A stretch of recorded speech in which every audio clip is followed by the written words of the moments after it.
Good morning everyone. This is your 10th video for your second chapter. So in the previous video we discussed about the subsidiary alliance. हमने देखा कि कैसे एक नई policy लाई थी Britishers ने अपने टेरिटोरियल एक्सपेंशन के लिए अपने अंडर टेरिटरीज को एक्सपैंड करने के लिए एक न्यू पॉलिसी लाई थी जिसे सब्सिडरी अलायंस कहा गया था. So your one such place that was forced to accept subsidiary alliance was Mysore. Mysore को भी फोर्स किया गया था सब्सिडरी अलायंस एक्सेप्ट करने के लिए. But before that what will do is will read Mysore in detail. Mysore को हम डिटेल में पढ़ेंगे, क्या कंडीशंस थी वहां, क्या उसकी ज्योग्राफिकल लोकेशंस थी, क्या उसका पॉलिटिकल कंडीशन था. All this will be reading. Now let's see Mysore, Tipu Sultan. Now you know Tipu Sultan is a very familiar name. You know there were many serials, your TV serials had come on his biography. Okay, उनकी biography पे बहुत सारी serials भी बनी हुई हैं. So you know basically Tipu Sultan was very able administrator. वो बहुत strong थे. He was a very good military general. Apart from that, he was a very famous poet. Okay. So he was called as the Tiger of Mysore. अब उन्हें tiger Mysore का tiger कहा जाता था because he was very very brave. वो बहुत brave थे. उन्होंने बहुत सारे बैटल्स लड़े थे जिसमें वो जीते भी थे. इनफैक्ट ब्रिटिश से भी उन्होंने बैटल लड़े थे विच विल रीड फर्दर, और उसमें भी वो जीत गए थे. So let's see, not all the battles but most of the battles. Now see Mysore controlled the profitable trade of Malabar coast. अगर आप देखेंगे इंडिया के पेनिनसुलर पार्ट में ये आता है. सो मैसूर एक ऐसा सेंटर था जो कि मालाबार कोस्ट के ट्रेड को कंट्रोल करता था. और उस समय जितने भी यूरोपियन पार इंडिया में आए हुए थे उनका प्राइम मोटिव क्या था? So their prime motive was to control the trade. वो चाहते थे ट्रेड कंट्रोल करना. टेरिटोरियल एक्सपेंशन तो चाहते ही थे, बट अपार्ट फ्रॉम दैट ऐसा नहीं था कि अब टेरिटरी उनके अंडर आ गई थी तो अब वो ट्रेड पे फोकस नहीं कर रहे थे. No, there still their prime motive was trade. Okay. So when they had seen Mysore, जब ब्रिटिशर्स ने मैसूर को देखा तो मैसूर एक ऐसा जगह था जो मालाबार के सारे ट्रेड को कंट्रोल कर रहा था. और मालाबार का ट्रेड बहुत प्रॉफिटेबल था क्योंकि बहुत एक्सपेंसिव चीजें वहां से ट्रेड होती थी. जैसे पेपर ट्रेड होता था. Your paper is your goal मिर्च, देन कार्डमम, योर इलायची, सैंडलवुड, चंदन की लकड़ी. ये सारी चीजें बहुत एक्सपेंसिव थी इंटरनेशनल मार्केट में. भले ही उस समय इंडिया के लोग इन स्पाइसेस का, इस वुड का वैल्यू नहीं जानते थे, बट इंटरनेशनल मार्केट में इनकी प्राइस बहुत हाई थी and European parts were very much aware of it. Okay. Now see here, अब देखेंगे दो जो प्रोमिनेंट रूलर थे मैसूर के. Haidar Ali. So was Haidar Ali. Haidar Ali was father of Tipu Sultan. और हैदर अली के डेथ के बाद कौन उनके थ्रोन पे आए थे? Tipu Sultan. So Haidar Ali 1761 to 1782 and Tipu Sultan 1782 to 1799. अब बहुत लोग कंफ्यूज होते हैं. In fact in your book also it is given that Haidar Ali died fighting the battle. Wrong. Haidar Ali had cancer. उन्हें कैंसर थी. हाँ, battle second Anglo Mysore war में ही उनकी डेथ हुई थी, बट बैटल के में डिफीट या बैटल में इंजर्ड होने की वजह से नहीं, but he was suffering from cancer. Now see here, when Tipu Sultan had come to power, एक उससे पहले आप एक चीज देखिए, company purchase pepper and cardamom from Mysore. अब कंपनी यहाँ पे कौन है? ब्रिटिशर्स. सो ब्रिटिशर्स जो थे वो मैसूर से क्या में ट्रेड करते थे? पेपर में और कार्डमम में. I have already said you all that your pepper and cardamom is very expensive. Okay. So जो ब्रिटिशर्स थे वो ये इन दो कमोडिटीज में ट्रेड करते थे, पेपर में और कार्डमम में. Now in 1789 Tipu Sultan stopped export of company from his part. अब जब 1785 में 1785 में जब टीपू सुल्तान थ्रोन पे आते हैं तो वो एक बहुत स्ट्रिक्ट डिसीजन लेते हैं. क्या डिसीजन लेते हैं? दैट अब जो ब्रिटिशर्स हैं, ब्रिटिशर्स यहाँ पे कंपनी मीन्स ब्रिटिशर्स, जो ब्रिटिशर्स हैं अब वो मैसूर से ट्रेड नहीं करेंगे. ओके. अब उन्होंने ये डिसीजन क्यों लिया था? Because Tipu Sultan was friendly with French. Tipu Sultan की फ्रेंडशिप किससे थी? फ्रेंच से थी. Okay. So and French and British were the rivals. वो पहले ही दोनों एंटी थे एक दूसरे के. They were the rivals. जहां पे फ्रेंच थे वहां ब्रिटिश को आने देना नहीं चाहते थे, और जहां ब्रिटिश थे वहां पे फ्रेंच को आने नहीं देना चाहते थे. If you remember, subsidiary alliance में एक ये कंडीशन भी था, to expel all the non British forces from the kingdom. That means British के अलावा सारे जो यूरोपियन पार्ट्स थे उन्हें एक्सपेल कर देना था रूलर को, जो भी सब्सिडरी अलायंस को एक्सेप्ट करता। सो इवन फ्रेंच, ऐसा तो नहीं था कि ब्रिटिशर्स कंडीशंस पे कंडीशन डालते जाते और फ्रेंच कुछ ना करते। So even French did the same. They asked Tipu Sultan to stop britishers from entering his part और from trading from his part. So Tipu Sultan ने बिल्कुल वैसा ही किया। In 1789 he stopped export of company from his part. अब वो पेपर और cardamom trade नहीं करने दे रहे थे कंपनी को, और अगर ट्रेड स्टॉप हुआ that does not mean British will readily agree to it. ऐसा तो नहीं होगा कि ब्रिटिश कहेंगे okay you have stop the trade and we are okay with it. No, they did not like it. उन्हें ये idea, ये जो चेंजेस टीपू सुल्तान ने ट्रेडिंग चेंजेस किए थे, ये कंपनी को, ब्रिटिशर्स को बिल्कुल पसंद नहीं आए and you know they turn hostile towards him.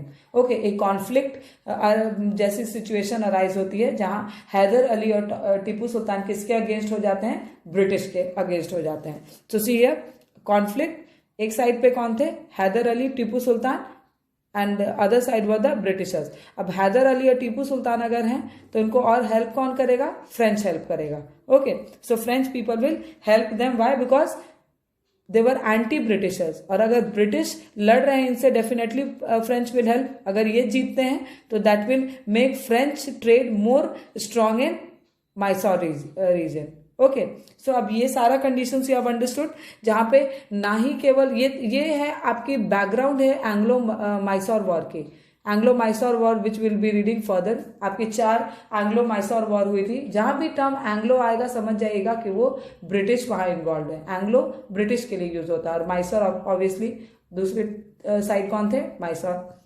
सो अब तक आपको बहुत क्लियरली पता चल चुका था that British were interested both in trade as well as territory. उन्हें जितना टेरिटोरियल एक्सपेंशन में इंटरेस्ट था उतना ही इंटरेस्ट उन्हें ट्रेड में भी था। And you know they were not as such जो छोड़ के अपनी किंगडम या कोई पार्ट जो वो कॉन्क्वेस्ट नहीं कर पाते उसे छोड़ के वो आगे बढ़ जाते। नो, दे फियर्ड कि अगर आज इस पार्ट को छोड़ दिया है तो मे बी कल को ये पार्ट बहुत स्ट्रांग हो जाएगा and that will start going against us, हमारे ऑपोजिशन में आ जाएंगे। इसलिए हमेशा वो चाहते थे या तो डिप्लोमेसी से या मिलिट्री कॉन्क्वेस्ट से प्लेसेस को एनेक्स करना। ओके, डिप्लोमेसी से मीन्स एक फ्रेंडली रिलेशन मेंटेन करके ट्रीटी, पीस ट्रीटी साइन करके चाहते थे कि एक म्यूचुअल अंडरस्टैंडिंग पे आ जाए, नेगोशिएशन कर लें, या चाहते थे कि मिलिट्री कॉन्क्वेस्ट से अपनी आर्मी भेज के और उस जगह को वो जीत लें। So Mysore was the next target of the British, क्योंकि माइसोर जो था वो फ्रेंच को हेल्प कर रहा था, which was not like by the Britishers.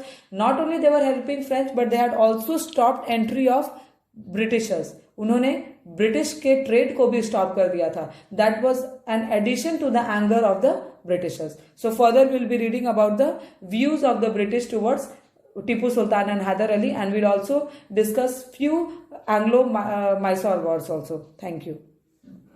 Now let us see the view of the Britishers. अब हम किसकी व्यू को देखेंगे? ब्रिटिश की व्यू को। Towards whom? Towards Haidar Ali and Tipu Sultan.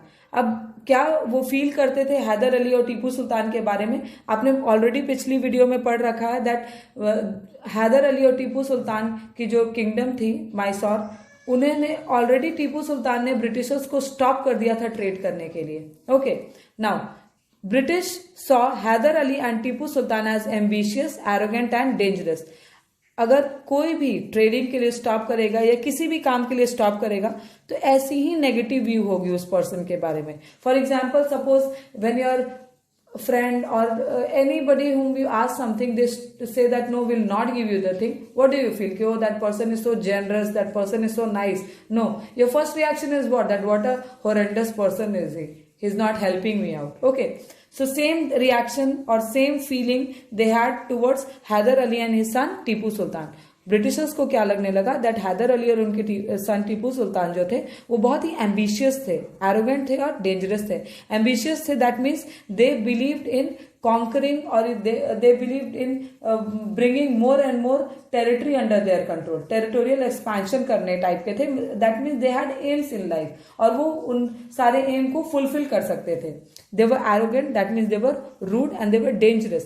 Dangerous for whom? Dangerous for British. उन्हें क्यों ये dangerous लगने लगे? Because I've already said you all that your Tipu Sultan and Hyder Ali, both of them were very very strong. ये इतने strong थे that British को भी इनसे डर लगने लगा था. डर मीन्स दे फेल्ट दैट उनके जो ब्रिटिश रूल थी वो शायद प्रॉब्लम में आ जाती अगर टीपू सुल्तान और हैदर अली ग्रो करते अपने पार में. तो सो what they felt, controlled and crushed. So what they felt that they should be controlled and crushed. उनके पार्ट को कंट्रोल कर लेना चाहिए और उनकी पावर्स को क्रश कर देनी चाहिए. You know, British always believed in this, या डिप्लोमेसी या फिर वॉर. ओके, उन्हें उनका बहुत ही क्लियर लॉजिक था, या तो फ्रेंडली वे में या तो ऐसे कंडीशंस अराइज कर दो जहां पे रूलर खुद एक्सेप्ट कर ले ब्रिटिश पॉलिसीज को, और इन केस वो एक्सेप्ट नहीं करता है तो अपनी आर्मी लेके जाओ और पूरे पार्ट को अपने कंट्रोल में कर लो. Okay, so they felt that they Haidar Ali and his son Tipu Sultan should be controlled and crushed.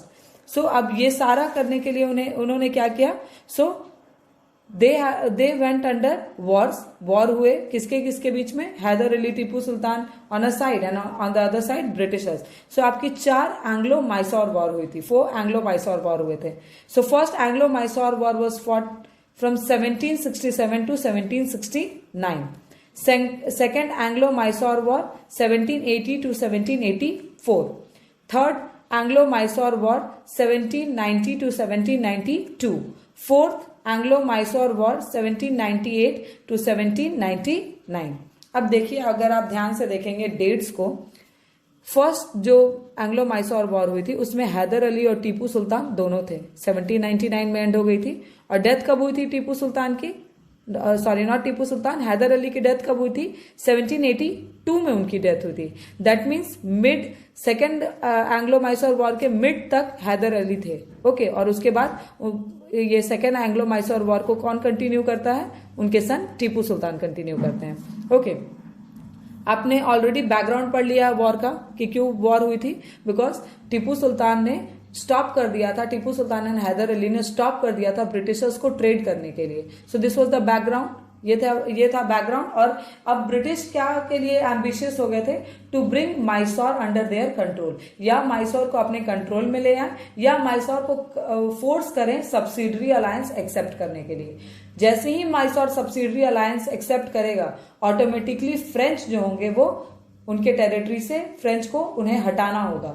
Okay, that means Mysore के जो किंग है टीपू सुल्तान है, उन्हें फ्रेंच को एक्सपेल करना होगा according to the rules of subsidiary alliance. Okay, ये तो बहुत बाद की बात है, ये तो आपकी 4th एंग्लो माइसोर वॉर में आएगी. But before that let us see the result. आपने बैकग्राउंड ऑलरेडी पढ़ लिया है, I don't need to explain it again to you.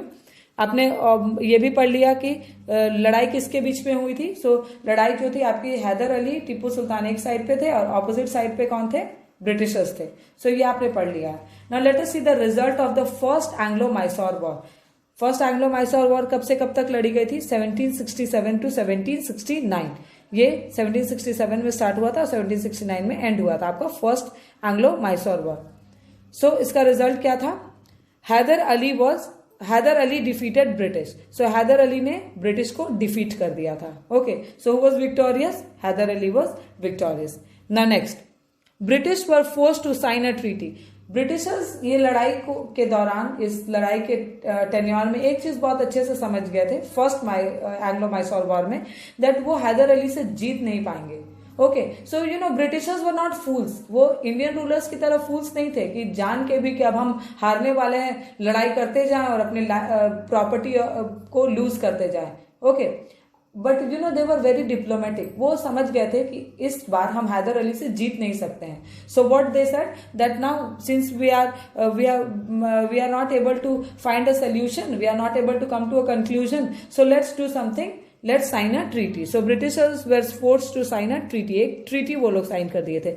और यू नो ब्रिटिशर्स हमेशा बहुत ही रेडिली कोई भी ट्रीटी साइन कर लेते थे, because you know they never confirm that they will abide by the treaty. Okay, now if I say you to make a promise, you'll hesitate because you'll think of fulfilling your promise कि अगर मैंने कोई promise किया है तो कल को मुझे वो उस promise को fulfill करना होगा. But Britishers ये नहीं सोचते थे. Why? Because their motive was not fulfilling anybody's demand or going by any treaty, but their focus was again trade and territory. Okay, so वो जब भी किसी भी इंडियन रूलर ने उन्हें कोई भी ट्रीटी साइन करने के लिए कहा था, वो बहुत रेडिली अग्री कर जाते थे because they knew in future will disagree by the treaty. बिल्कुल वैसा ही हुआ था. That will read in further in your second Anglo Mysore war. But for now see this. Now Britishers were force to sign a treaty. एक treaty sign हुई थी और उस ट्रीटी में क्या कंडीशंस पुट अप किए गए थे. Both British and Haidar Ali agree to help each other in case of any attack by the third party. So अब इस ट्रीटी में क्या साइन किया गया था कि अगर कभी भी हैदर अली पे या ब्रिटिशर्स पे कोई भी third party apart from Hyder Ali attacking Britishers and Britishers attacking Hyder Ali, अगर कभी भी कोई थर्ड पार्टी अटैक करती है तो अगर हैदर अली पे अटैक हुआ है तो ब्रिटिशर्स हेल्प के लिए आएंगे और अगर ब्रिटिशर्स पे अटैक हुआ है तो हैदर अली हेल्प के लिए आएंगे. Okay, so this was the treaty that was signed after your first Anglo Mysore war, जो कि इस ट्रीटी को इमीडिएटली वो डिसअग्री कर जाते हैं सेकेंड एंग्लो मैसूर वॉर में. That you will be reading in the next video. But for now you have to remember only this thing that ये 4 एंग्लो मैसूर वॉर हुए थे और end result automatically you know what will happen, Britishers ही victorious होंगे. But your second, third and fourth Mysore war will be Anglo-Mysore war will be discussing in your next videos. Okay. By that time what you have to do is all these notes that I have given beautifully jot it down in your copies. Okay. And start learning all these things because this is not limited. Your class 8 syllabus is very vast. If you are going for IAS or IPS exams, your class 8 syllabus is very, very important. You are reading your most important part of your history. That is your Indian history. You know so much about it. You have seen movies. Recently a Shah Rukh Khan movie, I think it has come or maybe it's about to come. That movie's name is Tipu Sultan. I think you know about movies much more than us. Okay. So in terms of movies and songs, you are our teachers. So now we'll read about your second Anglo-Mysore war in your next video. Thank you.